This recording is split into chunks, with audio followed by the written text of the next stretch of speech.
Quit ಮಾಡ್ತೀನಿ ಅಂದ್ರ ನೀವು? ಆಡ್ಬೇಕು ಅಂತ ನಾನು ಆಸೆ ಪಟ್ಟೆ. ಅಷ್ಟೊಂದು ಕಷ್ಟ ಇರುತ್ತೆ ಅಂತ ಗೊತ್ತಿರಲಿಲ್ಲ ಸರ್. ಅಗ್ನಿ ಪರೀಕ್ಷೆಯ ಬಿಸಿಗೆ ಹೊರಗೆ ಹೋಗ್ತಾರಾ Hemalatha? Bigg Boss Kannada season 13ರ ಇವತ್ತಿನ ಸಂಚಿಕೆಯಲ್ಲಿ ವೀಕ್ ಸ್ಪರ್ಧಿ ಯಾರು ಅಂತ ಹೇಳಬೇಕು. ಅದರ ಜೊತೆಗೆ ಸೂಕ್ತ ಕಾರಣವನ್ನ ಸಹ ಕೊಡಬೇಕು. ಮೊದಲು ರೈತ ದಿಟ್ಟ ಮಹಿಳೆ ಹೇಮಲತಾ ಅವರು ಈ ಪ್ರಕ್ರಿಯೆಯನ್ನ ಶುರು ಮಾಡಿದ್ದಾರೆ.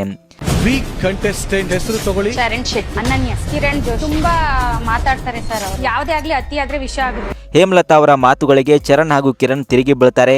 ಕಿರಣ್ ಶೆಟ್ಟಿ ಹೇಳ್ತಾರೆ, ಕುಮಾರಿ ಅಂತ ವೀಕ್ ಕಂಟೆಸ್ಟೆಂಟ್ಗಳು ಉಳಿಬೇಕು, ನಮ್ಮಂತ ಸ್ಟ್ರಾಂಗ್ ಹೊರಗೆ ಹೋಗ್ಬೇಕಾ ಅಂತ ಅಂದ್ರು.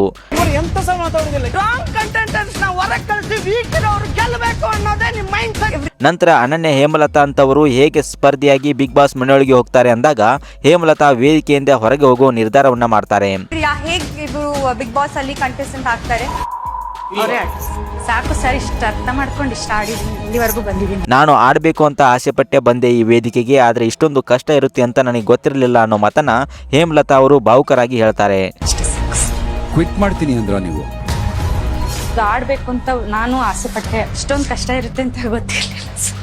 ಇದ್ರ ಬಗ್ಗೆ ನಿಮ್ಮ ಅನಿಸಿಕೆ ಅಭಿಪ್ರಾಯವನ್ನು ತಪ್ಪದೆ ಕಮೆಂಟ್ ಮಾಡಿ. ವಿಡಿಯೋ ಇಷ್ಟವಾದರೆ ಮಾತ್ರ ಲೈಕ್ ಮಾಡಿ. ಹಾಗೆ ಇನ್ನಷ್ಟು ಇದೇ ರೀತಿ ಬಿಗ್ ಬಾಸ್ ಅಪ್ಡೇಟ್ಗಳಿಗಾಗಿ ನಮ್ಮ ಚಾನಲನ್ನು ಸಬ್ಸ್ಕ್ರೈಬ್ ಮಾಡಿ ಮತ್ತು ಪಕ್ಕದಲ್ಲಿ ಕಾಣುವಂಥ ಬೆಲ್ ಐಕಾನ್ ತಪ್ಪದೆ ಕ್ಲಿಕ್ ಮಾಡಿ.